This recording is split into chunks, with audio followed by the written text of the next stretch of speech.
Listener discretion is advised. Hello and welcome to True Crime, the podcast that helps you find new, emerging, and undiscovered true crime podcasts. I'm Greg, the host and curator of True Crime. I hope everyone had a great holiday weekend and is ready to get back at it for another great week. Today's episode is from the Wild West Extravaganza. The Wild West Extravaganza are true tales from the Old West. This podcast has been featured here on True Crime before because it's a good one, and I think you're really going to like it. If you like today's episode, make sure to check out the episode description for links to subscribe.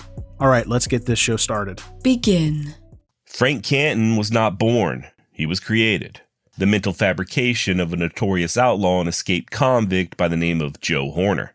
After possibly killing his first man at the tender age of 15, Horner would spend the next several years as a cowboy before forming the infamous Horner Gang that would go on to terrorize North Texas during the mid-1870s. After a full-on gun battle with the United States military in broad daylight, Horner is arrested but escapes. And following the successful robbery of at least one bank, Horner was once more apprehended and jailed, this time in San Antonio, and once more escaped. Arrested again after yet another gunfight, Horner would be tried, found guilty, and sentenced to 15 years hard labor in Huntsville State Penitentiary. He would only do 2 of these years, escaping once more, this time never to be seen again.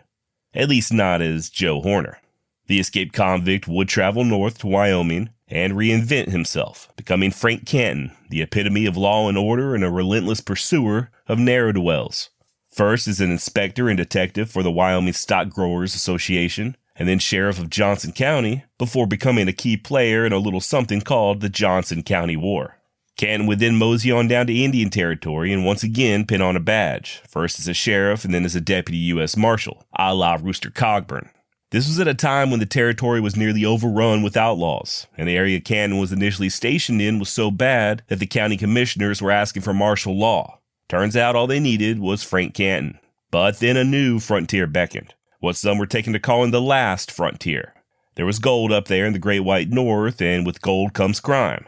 But what about Frank's past as an outlaw, the former life of Joe Horner, the escaped convict? Would this ever catch up with him? And was he really Mr. Law and Order, humble public servant, or was this just a facade, a way of him ensuring that he was always aligned with the powerful and influential? Believe me when I say that this story has it all.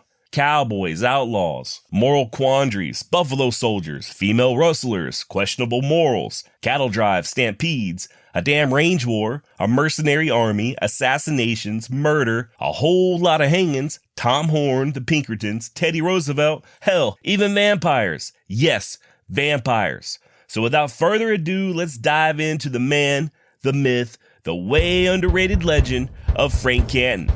My name's Josh, and you're listening to the Wild West Extravaganza.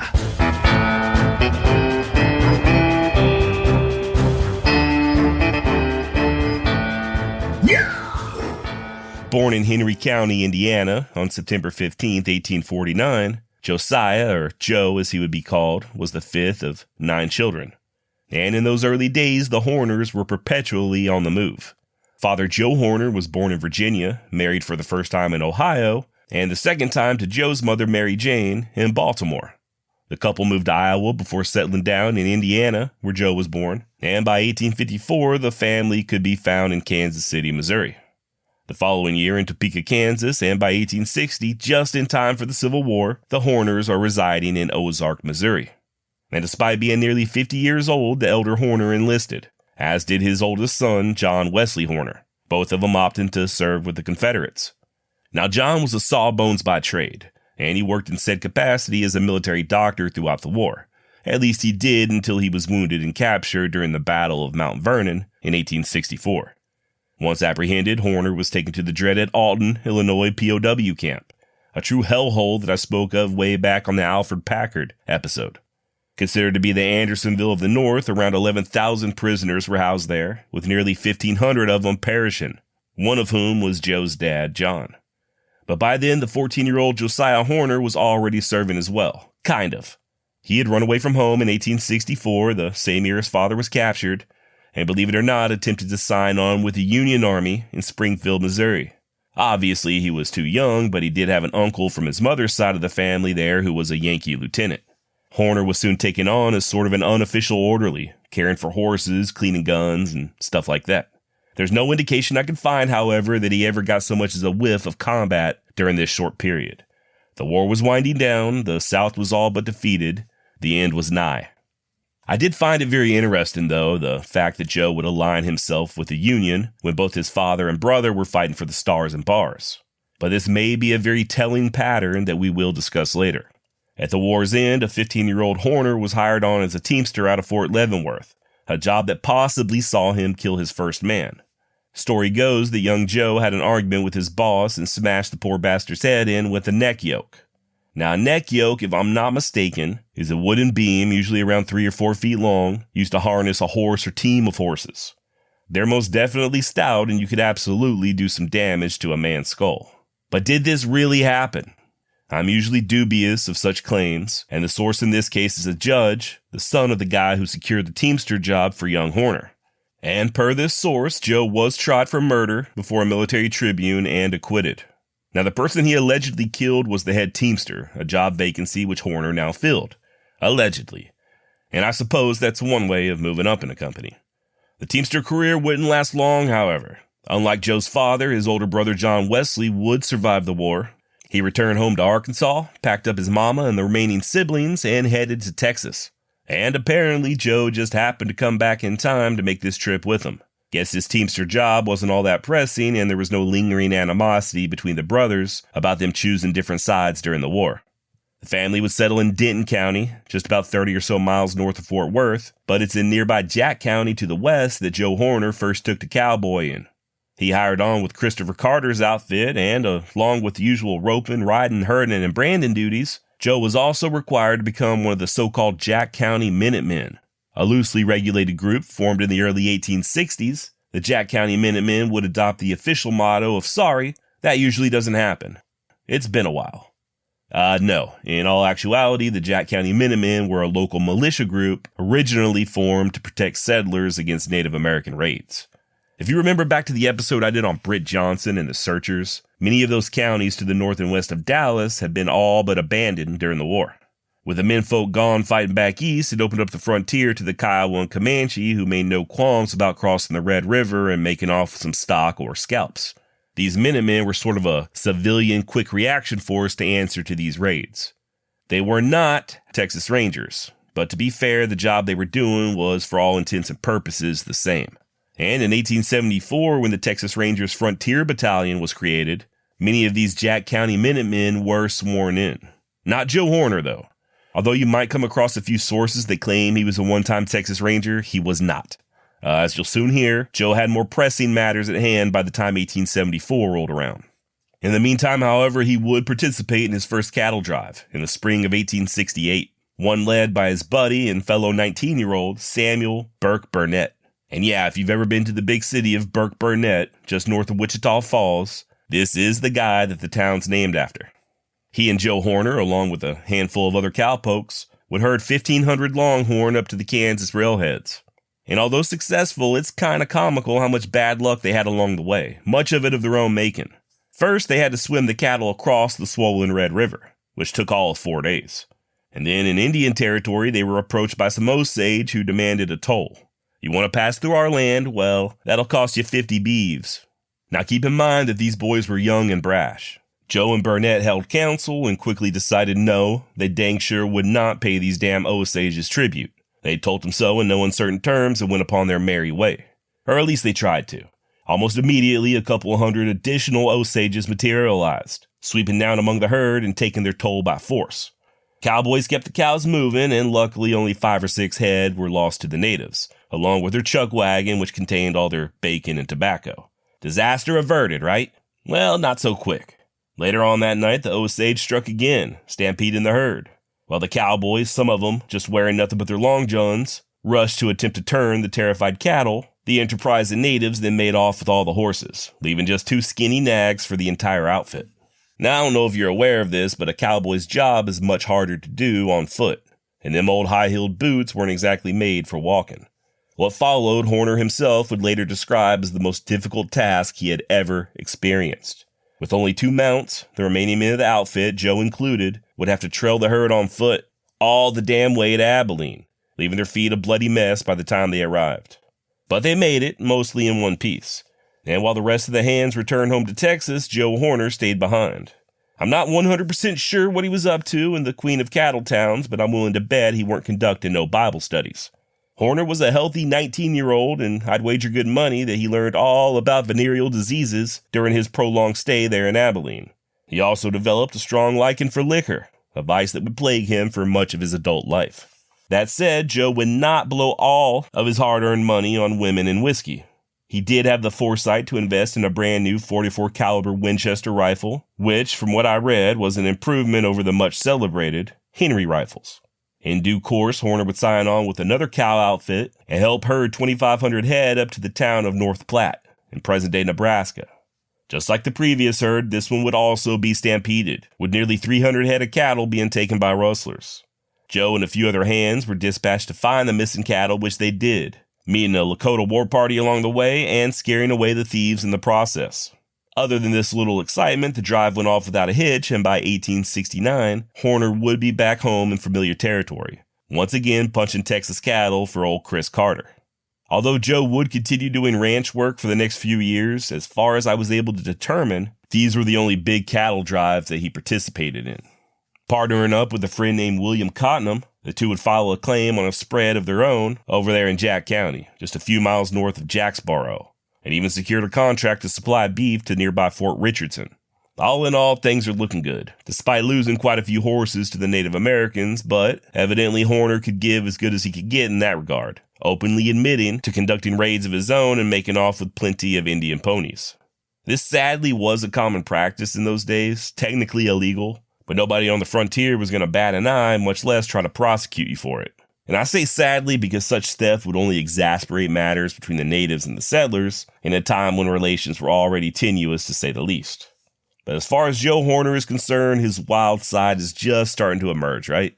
And where he lived, Jacksboro, Texas, was about as wild a town as you could find in the early 1870s, largely due to Fort Richardson. If you heard the series I did on Wild Bill Hickok, link in the show notes, maybe you'll remember how crazy things were in Hays City with all them soldiers coming in from nearby Fort Hays. Well, Fort Richardson and Jacksboro had the same type of relationship. The town catered to the soldiers with an abundance of gambling and drinking establishments, and according to one early resident, quote, "I am not exaggerating when I say I have seen the time I could have walked on soldiers lying dead drunk along the road from the south side of the square to the creek and not touch the ground," end quote. And Joe Horner was there for it. He even invested in a saloon for a little bit. Now we're talking the early 1870s, so 1872, 73. Joe would have only been around 23, 24 years old. He's employed mostly as a cowboy, at least on paper, but he somehow has the capital to put money into a saloon and his own ranch. I suppose it's very possible that he was a frugal, shrewd young man who lived simply and within his means, and he just saved up all his hard-earned money. It's also very possible, and more likely than not, that he was already figuring out that taking property that didn't belong to him was not only easier than ranch work, but a whole lot more profitable. And we're not talking Indian ponies anymore at this point. He and the previously mentioned Bill Cottonham formed a gang of sorts, aptly named the Horner-Cottonham Gang. And initially, this was just a group of young hellraisers, spending more time in town drinking and gambling than they did on the range. But as time went on, they began to garner quite a bit of suspicion as far as stolen livestock was concerned. Seems Joe Horner and his bunch always had cattle for sale when their neighbors were coming up short. And in 1874, when the safe was stolen out of the Jacksboro post office, it was these good old boys who became the prime suspects. And they might have even gotten away with it too had a pesky pig farmer turned scout named Henry W. Strong not lost over $1,000 of his own money in the heist. Just a few months older than Horner, Strong turned to scouting for the Army after the hog venture petered out, supposedly helping Colonel McKenzie lay out the trail bearing his name that previous winter. By the late 1870s and early 1880s, Strong would be moving back and forth between Wichita and Hood counties, Texas, running sheep. But for our current timeline, when that safe was stolen, Henry Strong is still hanging around Fort Richardson as a scout. And he wasn't really all that keen on letting his money just up and disappear like that. He, like everybody else, reckoned it was the Horner-Cottonham Gang. And sure enough, this intuition soon proved accurate. Gang member Horace Jeffries, then going by the alias Henry Jones, was found passing off some counterfeit cash from the safe. marked bills purposely put there to help identify any potential rapscallions. As such, in March of 1874, Strong set out with a very inexperienced deputy U.S. Marshal to arrest Jeffries. And when I say inexperienced, the lawman in question, Wiley Lovejoy, was really just a clerk of the dry goods store who, for reasons I have yet to ascertain, held a U.S. Deputy Marshal's commission. His experience arresting bad guys, however, was non-existent, hence him calling on Strong for assistance. And when he and Strong confronted Jeffries and told him to surrender, the suspected thief said he'd do no such thing and went for his iron. A scuffle broke out with Deputy Lovejoy grabbing the pistol in Jeffries' hand, while at the same time Strong gets a hold of Jeffries by the back of his coat. By the time Lovejoy wrenches the revolver away, Jeffries takes off running. And what happens next truly boggles the mind. The inexperienced Deputy Wiley Lovejoy actually chunked the loaded pistol towards the fleeing Jeffries. I don't know if he was aiming for the back of the guy's head or what, but the outlaw sees this, stops running, picks the gun up, and opens fire. Luckily, Henry Strong kept his cool and was able to fire back, killing the outlaw deader in hell. No thanks to Deputy Lovejoy. Wow. Not sure if this is something that's taught at the police academy or not, but if by chance you're able to forcibly remove a loaded firearm from a suspect, it's probably not a great idea to then throw said firearm at them. At least not with the bullets still in the gun. Anyway, the dead Jeffries had friends. Friends like Joe Horner, and he and Cottenham and them others didn't much like having one of their own shot down in the street like a dog. That said, either Henry Strong had 9 lives or the notorious Horner-Cottenham gang were just horribly ineffective when it came to assassinations, which also may be a bit of foreshadowing of things to come. Several attempts were made on Strong's life in the months that followed Jeffries' death, usually with shots being fired at him from the cover of darkness, but luckily for him, they all missed their mark. These failed attempts, however, would prove to be all the inspiration Strong needed to continue to help take down the gang. More on that in just a moment, but I should state that we can't prove for certain that Joe Horner took part in any of these assassination attempts. Even though Strong was very vocal that it was Joe, we only have his word to go by. That said, history does paint a pretty good picture of what Horner was up to at the time, as just a few weeks prior to the Strong-Jeffries gunfight, he went and got himself arrested and charged with aggravated assault. Seems Joe pistol whipped some old boy in a saloon, at least that's what I think he did. I actually have the official arrest record, but it's so convoluted it's hard to make out. I'll read it to you in full, just try to keep up. Quote, in and upon the person of Ed Harris with a certain pistol which was then and there loaded and charged with gunpowder and leaded balls, and was then and there a deadly weapon, which said pistol he, the said Joseph Horner, in his hand then and there had and held at, 2, against and upon the said Ed Harris, with the intent to injure unlawfully and violently, did make an aggravated assault and battery, for that he, the said Horner, did then and there threateningly, unlawfully, and violently draw upon and present the said pistol at the said Harris and many other wrongs then and there did. End quote. And holy fucking shit. If you want proof that autism existed prior to the 20th century, there you go. All right. If you're hearing this and you have an Adderall prescription, please email me with the translation. But it does sound to me like Joe either pistol whipped this Ed guy or he simply just beat the hell out of him and then pulled out his gun and threatened to finish the job. But good Lord, man. I love how thorough the guy writing this was until the very end. He was just like, oh yeah, and there were many other wrongs then and there. Okay.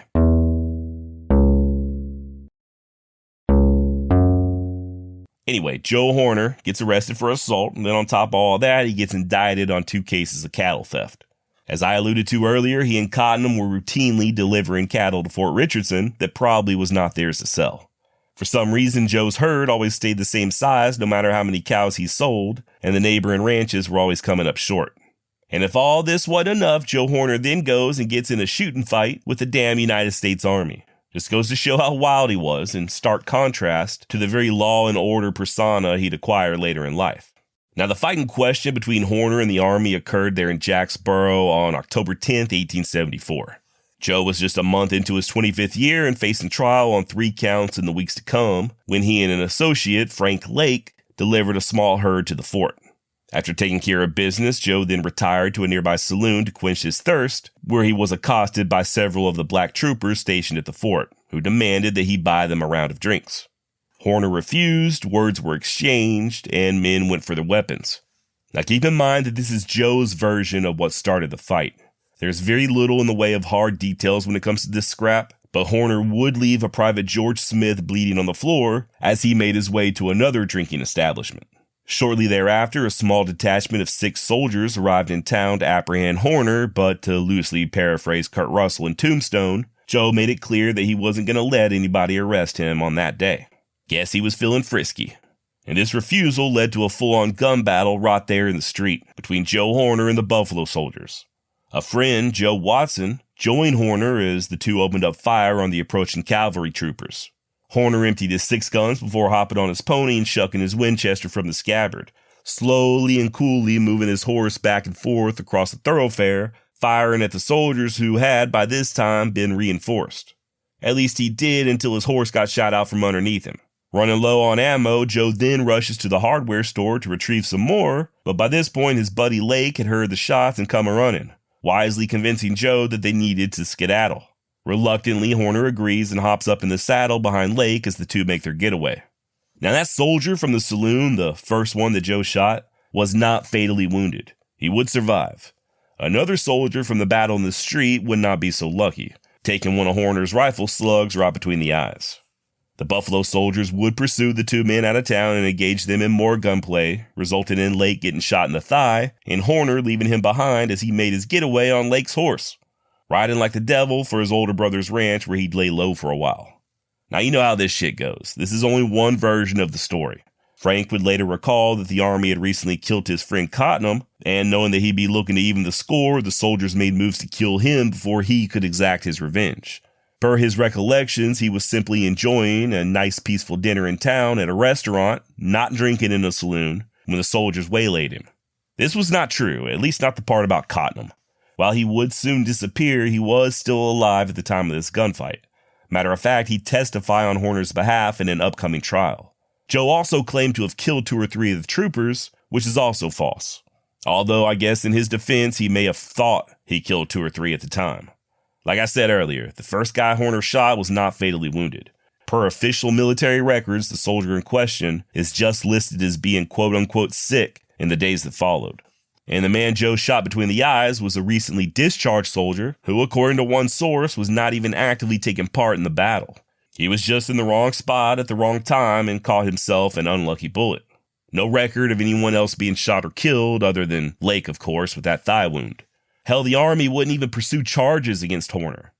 As for what actually started the hostilities, well, surprise, surprise, it could have been racially motivated. Joe Horner, years later, when discussing the Buffalo Soldiers in general, would say, quote, "They were of no benefit to the settlers and absolutely no protection to them. I never knew a black soldier to kill an Indian while they were in the country, but I have known them to kill some pretty good white men." End quote. Well, the historical evidence does say otherwise. Per William H. Lecky's book, The Buffalo Soldiers, between September and December of 1873, the 10th Cavalry out of Fort Richardson had at least a dozen fights with the indigenous. They also killed 4 white horse thieves and captured 17 others, in addition to retrieving 1,200 head of stolen animals. Could it be that the pretty good white men Horner was describing were also horse thieves? Maybe, especially considering his extracurricular activities during this period. Truth is, there was a lot of racial tension there in Jack County when these events unfolded. I know, we hate hearing about this. And here I go being all woke again. But this is interesting to me at least, and it adds context to the story. So just log off 4chan for a minute and stop masturbating to the life-size cutout of Nathan Bedford Forrest and Pepe the Frog, and hear me out. You might learn you something. Back in August of 1872, before the 10th Cavalry was assigned to Fort Richardson, there was a fight in a nearby segregated black community on Lost Creek. The citizens were having themselves a dance when some white soldiers showed up and crashed the party. This resulted in gunplay, leaving one soldier wounded and another dead. The next day, in retaliation, several troopers showed up along with the Jacksboro blacksmith to, quote, kill every Negro they could find. The black citizens, expecting trouble, had fled, so these vigilantes had to settle on just killing one of them, an elderly man who stayed behind, whom they shot dead on the spot. And once the men of the 10th were stationed at the fort, things didn't get no better. One former soldier and Jacksboro citizen, H.H. McConnell, would say that the locals had, quote, Little use for the black soldiers, and in fact, the white soldiers hadn't either. They looked upon them as a necessary evil. End quote. Another resident, Thomas Horton, went further when it came to the men of the 10th, stating, quote, "They were haughty, impudent, and insulting. They usually came to town in bunches of 30 to 40. The private citizens had no protection from them, and if one happened to say," he uses a racial epitaph here, "in the hearing of one of these groups, he was grossly insulted and against such numbers had to endure their scoffing." End quote. Gosh, man, can you believe that? You know, how fucking dare these troopers have the absolute gall to, number one, come to town and enjoy themselves, the way the United States soldiers, sailors, and Marines literally everywhere have done since the beginning of forever. And two, not just let people call them whatever they wanted without saying something about it in return. The fucking nerve. I mean, they got their freedom. What else could they want? To be treated decently as human beings, or to not be called every offensive name in the book and then looked down upon if they attempt to stand up for themselves? Now, I'm obviously joking, but that was the mentality of many at the time. Hell, the Texans, by and large, had to be forced to grant slaves their freedom after the war. To think that they would respect these soldiers and treat them as equals was not a possibility in that day and age. Just a sad truth about the times. As such, local public sentiment was on Joe Horner's side. You know, he may have been a half-assed outlaw, but in this particular instance, he was their outlaw. And as far as the citizens of Jacksboro were concerned, Horner was in the right. This may have also been partly why the military did not pursue charges against him. The district attorney, on the other hand, had had enough of Joe's shit. In addition to the other assault charge and the cattle rustling charges, Horner was now facing the additional charge of assault with intent to murder. He would be arrested on November 27th and released the same day on bail, with a trial scheduled for February of 1875. But this development would not slow down Horner's outlaw activities. In January, just a month before the trial, he was accused twice more of stealing cattle, and when he finally did appear before the court, he had a total of 6 indictments against him. Still, though, Joe does not serve any time in jail, as the trial would be postponed as the court tried to locate and serve summons on state and defense witnesses. In the meantime, Horner's bail goes up a significant amount, more than he alone could afford, and he had to scramble to find people willing to put up money to keep him free. Skip ahead to September of 1875, and one of his benefactors withdraws his surety commitment, meaning the money he put up for Joe's bond, and as such, the Jack County Sheriff orders Joe's arrest. He's then placed in the jail over in Graham, Texas, about 25 miles to the west. Horner would only stay locked up a total of 4 nights, however. On September 13th, a couple hours before the ass crack of dawn, 4 men busted him out, cutting the telegraph lines as they rode out of town. Now, by escaping from jail like this, Joe Horner is no longer just a hard-working cowboy with a wild streak. He's now a wanted man and committed fully to the outlaw life, and as such, he went forward with a gusto. The San Antonio Daily would soon report that Joe was in charge of a, quote, band of desperados and outlaws, operating between Sherman and Griffin. And Texas Ranger D.W. Roberts would state that Joe and his brother George, quote, went on a robbering and murdering expedition, end quote. I did have a difficult time finding particulars here, as far as the robbing and murdering was concerned. It seems that Joe's reputation was a little bit meaner than his actual actions, at least the ones that we can prove. And as tends to be the case, every robbery and shooting within a couple 100 miles was placed squarely on his shoulders, whether he participated or not. Per the author Robert K. D'Arment, in his book Alias Frank Canton, quote, no records of rewards offered for Horner or of murder indictments filed against him have been found in Texas, but a persistent rumor that he was responsible for the vicious murder of an elderly couple during this period became part of his legend, end quote. Crime spree or not, and rumors of murders aside, it wasn't until January of 1876 that the Horner gang would attempt their first big score, the bank over in the city of Comanche, about 100 miles south of Jacksboro. And remember Henry Strong, that Army scout? Well, he was still on the gang's tail. He was absolutely convinced that the outlaws would continue to try to assassinate him, and, well, a man can only get lucky so many times. Strong figured his best bet was to get them before they put him under. As such, he tracked the boys all the way to Comanche and was actually hiding in an alley as they robbed the bank.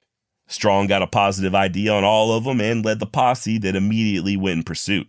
They tracked the outlaws nearly 200 miles before their trail went cold. Posse turned back home, but Strong did not, continuing on alone to San Antonio. He alerted Bexar County authorities, and sure enough, when Joe Horner rode into town on February 2nd, he was quickly arrested, as was his brother George. And for a little over a year, the Horner brothers would rot there in San Antonio's quote-unquote Bat Cave, the old jailhouse and military plaza that also doubled as a courthouse. Now, if you listen to the episode I just did titled An Execution Gone Wrong, about the supposedly haunted San Antonio jailhouse that's now a Holiday Inn Express, this is not it. That particular facility would not be built until 1878, and the Horner brothers got locked up in 76. The Bat Cave, where they were incarcerated, also doubled as a courthouse and was originally built in 1852. And this jail got its name due to the thousands of bats that made their home between the roof and the canvas ceiling. So many bats that they would have to drive them out with long poles before holding court.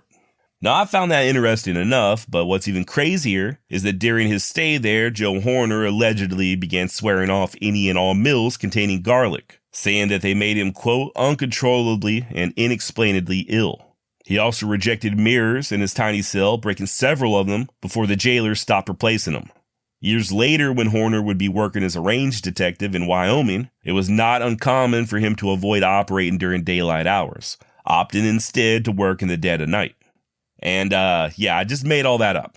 Joe Horner was not bitten by a bat, much less a vampire bat, during his stay at the old San Antonio jail, nor would he ever become a vampire, at least not that I'm aware of. But I wasn't there when he died, maybe it was a wooden stake through the heart that finally did him in. Maybe it was a lichen, I don't know. Like I said, I wasn't there, and we may never know. The stuff about the jail being called the Bat Cave is true. I did not make that part up. And there still are a lot of bats in San Antonio to this day, so FYI if you ever visit. According to Texas Parks and Wildlife, quote, the San Antonio River is home for many species of wildlife. Nestled under the I-35 bridge where it crosses the San Antonio River near Canton Street, a colony of approximately 50,000 male Mexican free-tailed bats roost during summer months. So there you go. Enough about the damn bats. Let's get back to Joe Horner, who probably was not a vampire. Joe would finally be tried for that bank robbery on March 15, 1877, and after a jury deliberation of just 25 minutes, Horner would be sentenced to 10 years of hard labor at the state penitentiary in Huntsville. If they could get him there. Just 2 weeks after the trial, Joe escaped jail again, Shawshank Redemption style. He and other inmates sawed through the plank lining of their cell and started tunneling through the stone wall. Each morning, they would hide the debris under their blankets, and they also partially sawed through their leg irons. Finally, the night came. He and his 3 cellmates squeezed through the opening as the tallest among them, a black prisoner named Perry Upson, helped boost them all up over on top of the wall. They had a blanket and some pants that they had rigged up into sort of a rope, and the idea was that once on top of the wall, they'd hang it over and haul Upson up with them. Or at least that's what they told him. Once these motherfuckers got on top of the wall, however, they forgot all about their companion, leaving him down below as they made their getaway. Joe's newfound freedom would be short-lived. He'd hold up a stagecoach due east of Eagle Pass just 16 days later and get himself recaptured that evening by a posse following a brief gunfight. Hauled back to jail, Horner ended up getting an additional 10 years tacked onto his sentence for this little escapade, which I believe was meant to be served congruently. He would make another attempt at escaping, working at his chains with a razor, but he got caught in the act and would ultimately be delivered to Huntsville on May 5th, 1877, where he became inmate 5920. And given his penchant for escape, I don't think it should come to anybody's surprise that Horner would only stay in prison just 1 day shy of 15 months. Back in those days, nearly 80% of the prisoners at Huntsville were working outside the walls, doing everything from picking cotton to railroad construction, even wood chopping. Joe got himself attached to one of these details, and on August 4th, 1879, the outlaw Joe Horner would simply disappear, never to be seen again. I'll once more cite author Robert D'Arment, who sums this up well and also adds a bit of mystique, writing, quote, his escape went unnoticed in the press, and details, other than the date, were not recorded in prison files. Stories circulated years later that his escape had been arranged with prison officials by people of influence in Texas. Perhaps this was true. Newspapers that had previously printed every rumor of a Horner escape were strangely silent when he actually took flight. Stranger still, in 1886, the Adjutant General's Office of the state of Texas published a list purporting to enumerate every escaped convict from Texas state penitentiaries from the beginning of the system. This list contained names, numbers, and descriptions of 1,752 escapees, but Joe Horner was not listed. In a sense, Joe Horner died in August of 1879. The desperado and outlaw disappeared not only from the Texas penal system, but from the earth itself. The man who had murdered him, a man calling himself Frank M. Canton, would spend the remainder of his days trying to eradicate the memory of Joe Horner forever. End quote.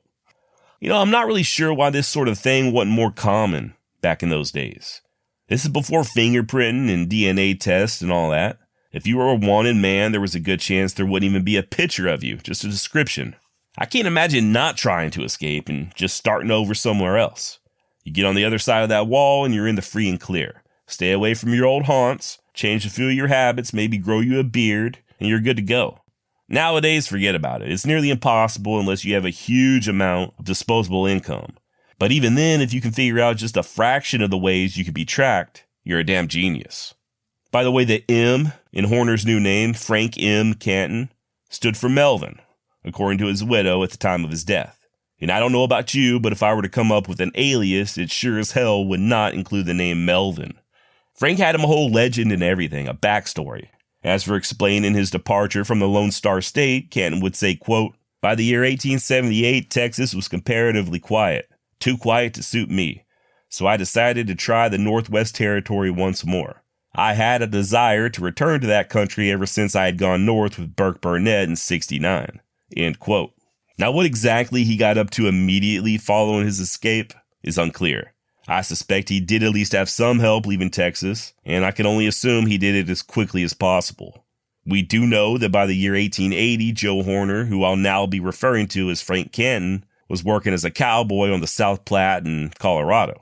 He helped drive several herds north to Wyoming and even worked the roundups around Cheyenne, making friends and powerful connections along the way before taking up work as a drover and stocking various ranges in the newly formed Johnson County, Wyoming.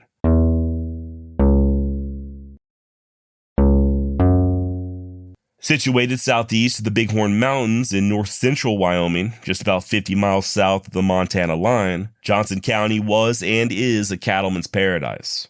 I mean, hell, they don't call Wyoming the cowboy state for nothing.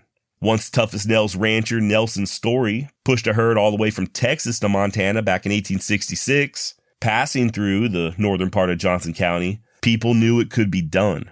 If you had the guts and the grit to raise you a herd in Texas and traverse it all the way to Wyoming, Lonesome Dove style, you could homestead you a couple hundred acres and let the cattle graze on all that free federal land. Come springtime, you do a roundup, branding or earmarking all the new calves along with any other unbranded cattle you might find, a practice known as mavericking.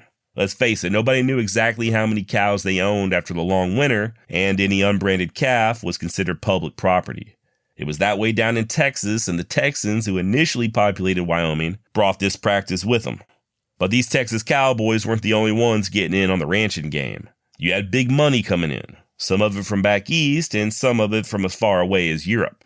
Guys like Morton Freeman. Born in England to a prominent family, this gentrified adventurer migrated to the United States where, in 1881, he married a New York financier heiress, making him even more filthy rich than he already was. The couple would then move west to Johnson County, where he built an enormous and opulent log cabin/castle on his ranch dubbed the Prince of Wales. Then you had Major Frank Wolcott, veteran of the Civil War and one-time U.S. Marshal for the entire territory of Wyoming. Wolcott used his money along with funding from Scottish investors to start the Valley Ranch, still largely intact to this day. The list goes on. Billy Irvine, Scottish-born John Clay, lots of other names we'll be discussing shortly. These men of influence soon organized the Wyoming Stock Growers Association, also known as the WSGA, not also known as the Wyoming Stock Grower Not a Shower Association. And that's something completely different, and my legal team urged me to make that clear. So there you go. Now, the WSGA had quasi-governmental status there in Wyoming, meaning they called a lot, if not all, of the shots. They could literally get laws passed. Hell, 4 of their members were U.S. congressmen, as were several governors over the years, and most of the damn Wyoming legislators. To quote author Bill O'Neill, like medieval nobles, they controlled vast domains, and like medieval nobles, they rode horseback, booted and spurred across their land. Other mounted men, the proud and picturesque cowboys, rode for them and tended their great herds.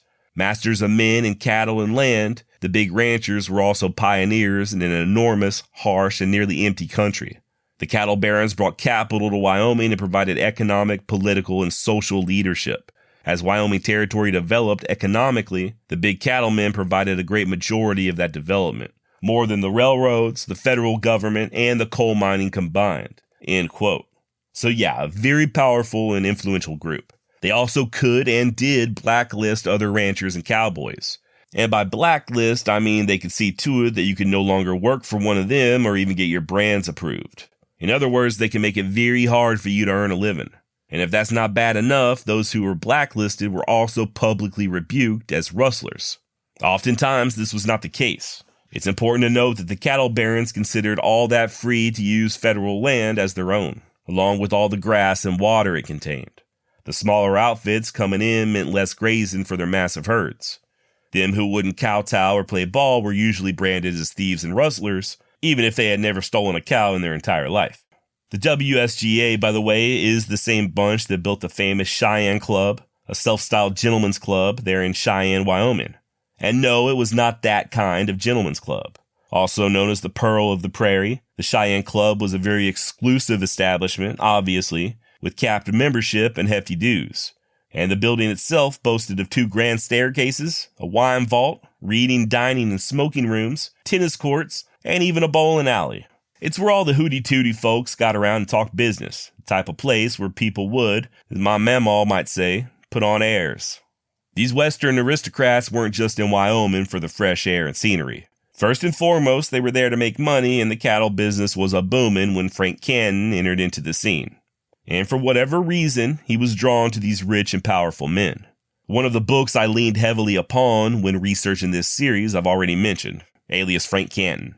In it, author Robert D. Arment asserts on more than one occasion that Canton made a conscious decision to ingratiate himself to such people. D. Arment writes in part that Frank, quote, greatly respected power in those who wielded it. He tried to exert his own power as an outlaw, but failed because, even on the unstable frontiers of Texas, the law and its enforcers were powerful enough to strike him down. At some point during his incarceration, he decided to take a different path.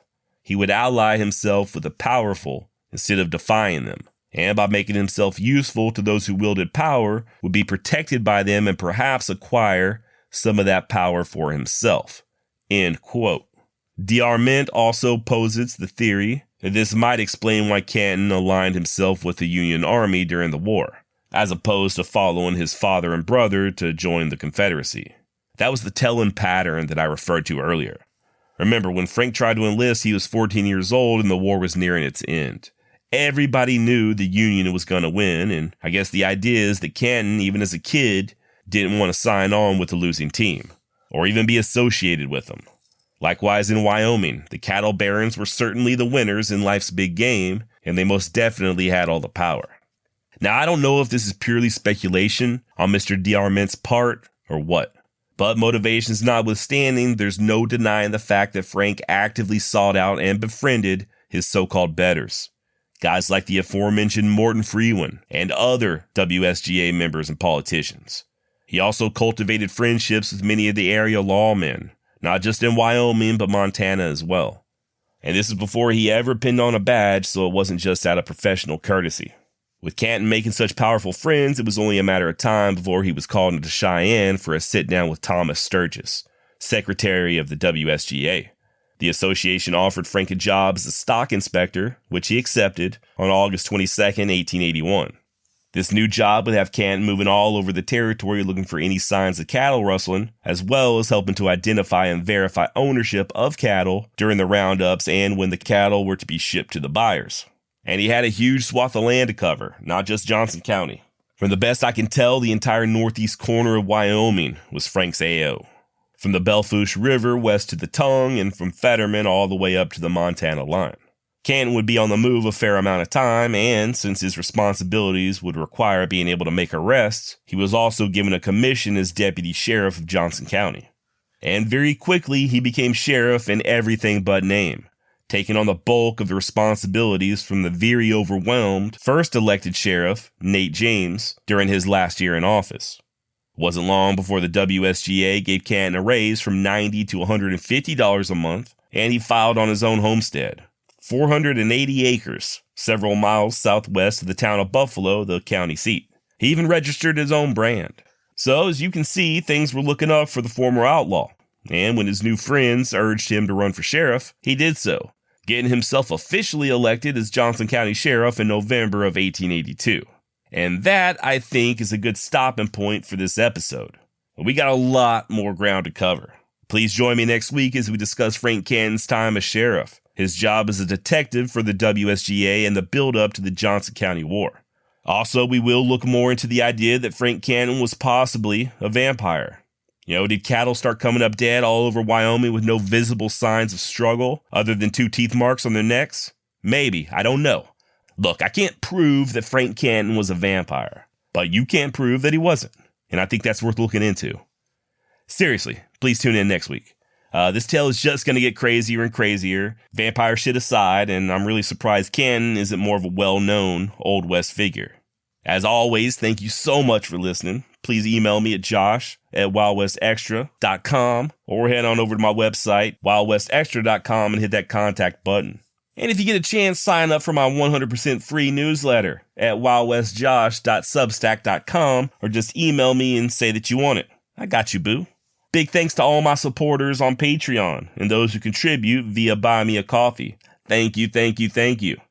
Hope you had an amazing Halloween. Hope you didn't get any fentanyl candy. Hope all you hunters out there are putting meat in the fridge, and I hope everybody's fantasy football teams are doing good. Till next time, try not to rob any banks. If you do and you get stuck in jail, try not to get bit by a bat. Adios.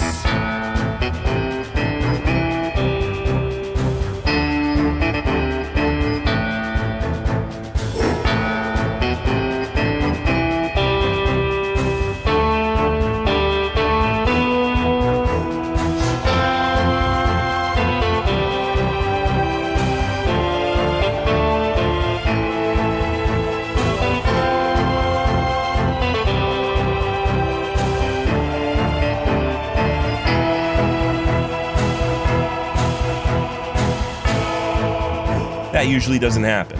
It's been a while.